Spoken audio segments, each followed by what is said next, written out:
Hello, ladies and gentlemen. You're welcome to your program, Talking Point Show. I'm still your regular host, Onigbido Raphael. On the show today, we'll be talking about the expectation of Tinubu administration. Nigeria just have a new president being inaugurated on May 27th. And on the inaugural speech, there were statements that were made. And, some of them were having reflections already. Okay, well, let me just reserve some of those comments and the discussion because I have a political analyst on the show today. Ladies and gentlemen, join me to welcome Mr. Oluwaseun Allah. Mr. Shehu, you're welcome to the show. Good evening, everybody. Good evening, viewers at home. Thank you for having me on the show tonight. Okay, you're Nigerian. I'm a Nigerian. Okay, so we have a new administration. The Buhari regime is passed now. So we are hoping and we're expecting that a new turnaround will happen, and the complaints and the suffering that Nigerians have experienced should not repeat itself again. We should begin to have a softened, lifestyle now. Oh, well, from the inaugural speech, the new president, Tinubu, made mention that a subsidy is being removed. So, do you know that from that day, from that day, the price of things begin to go up. The fuel that has been sold for that goes for 198 is now being sold for 500, and like that. And the way things work in Nigeria, there's a lot of troubles now. I don't know, is this how to start an administration? For me, I just felt that even if the subsidy is going to be removed, I feel the approach for me is wrong, because the way we do things, the way our leaders do things at times, we do wonder if they don't think before they take those actions. I felt that okay, it's not a bad thing that okay, the subsidy is going to be removed, but my point is this: put things in place, let all those things be running before you now introduce the removal of subsidy. I don't know, Shane, or what do you think? Uh, Thank you very much once again for having me on the show. Yeah. First of all, I would like to congratulate the new president, as Senator Bola Ahmed Tinubu. And I think that's the first thing I need to do to congratulate him. And as regards the topic we are discussing today, our expectation, uh, what we as Nigerians, what we should expect. 4 years is not actually 4 days. It's a very long time. But as a matter of fact, if we are to analyze what we are to expect from this administration, we have to go back to its manifesto. Everything he actually promised us, everything he said he's going to do is actually written in his manifesto. Nigeria is such a place that people don't really care about what is written in the manifesto. All they care about is actually the personality of people contesting. And when you say personality, they care about certain things like religion,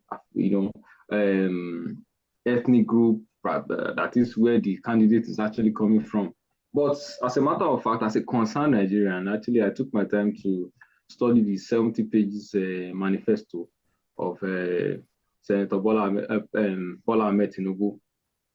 And, if we are to expect anything tangible from this particular administration, we must actually go back to that manifesto. And, at the end of this administration, we can now hold him accountable for what he wrote in that particular 70 pages manifesto. However, in his inaugural speech, what he said as regards the subsidy removal, I wouldn't blame him for actually, for what is happening currently. I will blame him in a way, and I will not blame him in another way. And the reason why I'm saying that is simple.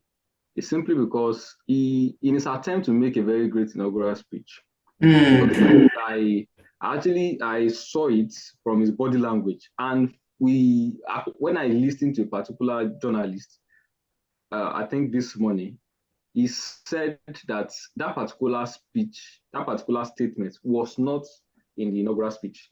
So he just wanted to make a very bogus statement, a very, So that means the removal of subsidy was not planned for. There's not be any provision for it. He wanted to make a very bold statement, as regards a new administration, which is very common. One thing about politicians is this: they want to make, ever since the time of Abraham Lincoln, whereby Abraham Lincoln is actually known to make bold speeches. You understand? So yeah, wanted to actually make a bold speech. So in his attempt to make a bold speech, he came up with that particular narration, and he said, I quote, he said, "Subsidy is gone." Now, if we are to analyze the effect of this particular statement, when you say subsidy is gone, you have to consider, the market forces, because Nigeria is such, our market is such a porous market, whereby it's not a stable market. Like I used to say, it's not a free market, whereby, when it now comes to the issue of, an international, a global commodity like petroleum, yeah, you have to consider a lot of factors. You understand now? Now, let's begin to analyze, the provision. If I look at the provision the government has actually made for subsidy, you discover that subsidy are supposed to have ended since February. You understand now? Yeah. So, it doesn't even have money to pay. You understand now? So the federal government has been struggling to subsidize this thing. That was why, before the administration of Buhari ended, there was a particular this thing that they wanted to, borrow money so that they wanted to stop subsidy as at that time, and probably create a fictitious register and distribute a certain amount of money to, according to them, a social register they have. They said they want to distribute to over 50 million households. You understand now? Now, we don't know, I always have issues when they come up with all these social registers. You understand now? Do they really exist? That's the question. Is this register, is it really authentic? You understand now? But I don't know, one way or the other, they stopped this particular move, and now this particular administration inherited this problem.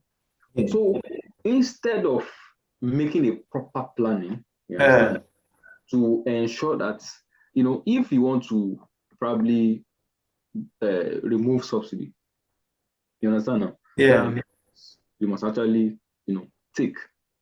But this particular administration, in its attempt to actually make a bold statement, went ahead and make a very bold and big declaration in which Nigeria and Nigerians, rather, they have actually found themselves in a very tight situation whereby honestly. All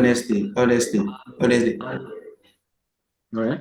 See, sorry, Sheo, to cut you, because people are already feeling like, before this new administration came into power, people are already saying that, okay, I hope we will not vote in an administration that is going to make us to miss Buhari.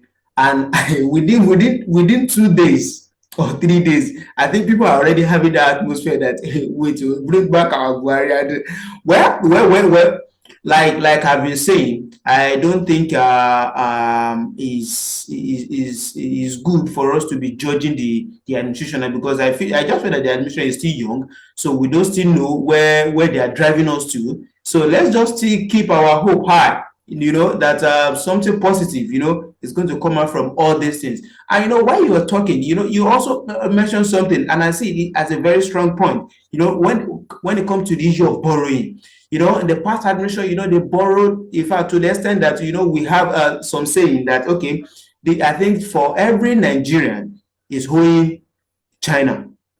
Now, are there adequate plan on how to do, repayment for those money that were being borrowed?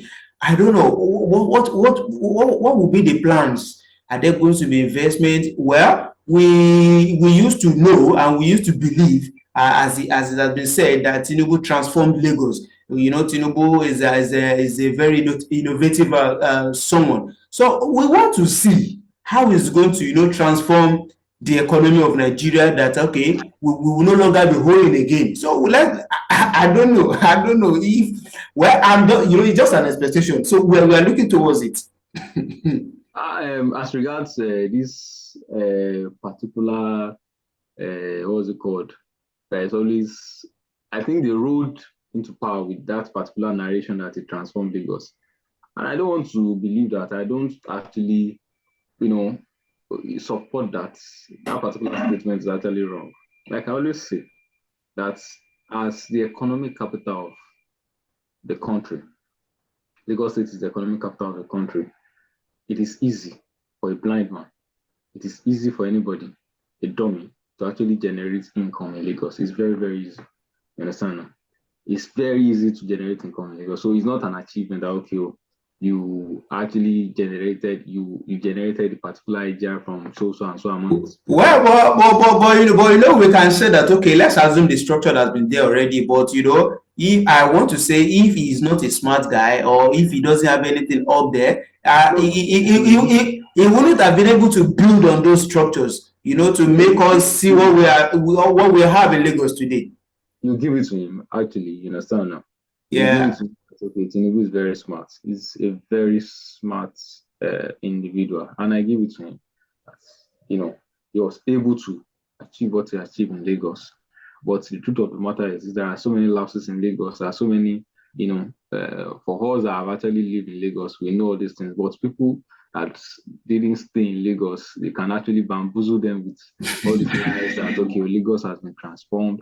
We know everything. We know what we witness as an average Lagosian during rainy season. It's always, but his supporters and followers always come around and defend him that, okay, natural disasters is common everywhere. But when something is a recurring decimal, there's a problem. But back to what I'm saying, that, okay, can he replicate what he did in Lagos? What did he do in Lagos?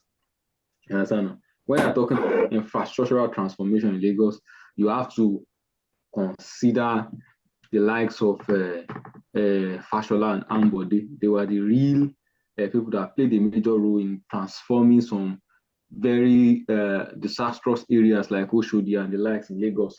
And he was the godfather. So he takes credit for all these things. You can't blame him, because it's actually the one that brought all these people to power. You understand? But now let's face reality. You understand? What is the current situation of the country? Even the so-called Lagos states that we're talking about, the Lagos state is the most indebted state in the country.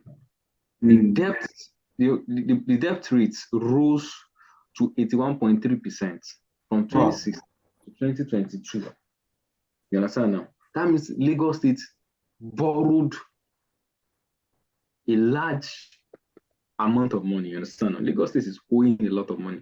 So that means, okay, the IGR we're talking about, part of it, larger part of it is being used to service debt. You understand now? Let me now make this statement very clear. Virtually all the states in the country is actually indebted, especially the likes of Cross River State. So a system, we operate a system whereby most of the time the IGR being generated by all the states is not even enough. It's not even up to what they are getting from the federal government. You understand? So if you look at it, most of them, what they are getting from the federal government is what they are using to pay salaries and what they are using to service debt. You understand now? But the truth of the matter is the current situation is very, very, is abysmal. You understand? According to the Debt Management Office, Nigeria is owing over 77 trillion naira.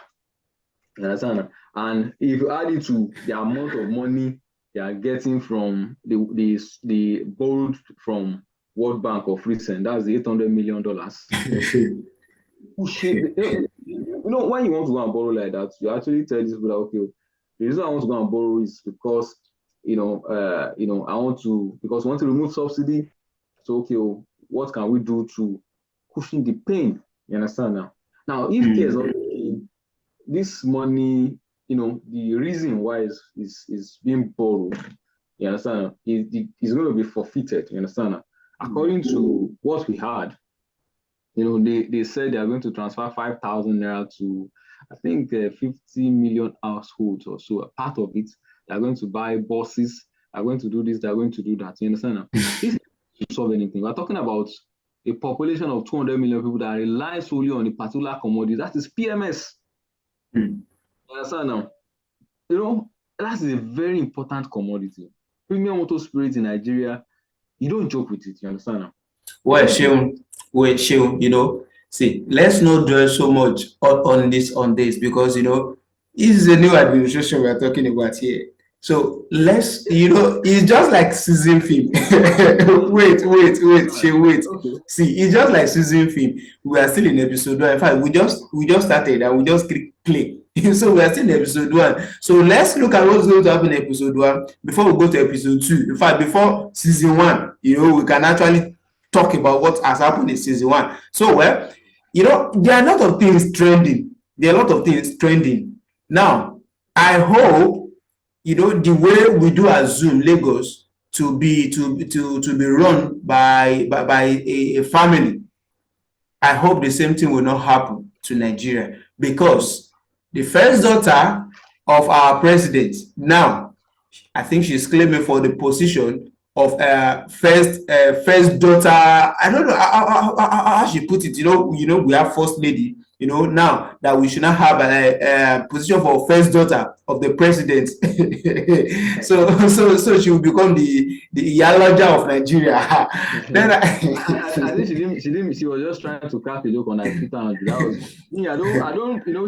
She's to me, she was actually trying to catch fun. Well, let's leave it at that. We believe that it's not a joke, but when some of these things are showing, we should not ignore, red flags. We should not ignore some of these things because before we know, we discover that some things that have been just been said jokingly is not becoming law. Yes. So, well, let's watch out and see. Like we said, our expectation, what we are looking to, or what we are looking towards to. So we will see. Now, the issue of insecurity in this country, the past administration, a whole lot of things has happened when it comes to the issue of security. In fact, it even becomes like we don't even have security personnel, because the rate at which things were happening, the rate at which people were dying, the rate at which people who have lost confidence in the security personnel. People no longer feel safe to travel on road. A lot of fear. I don't know. What do you think?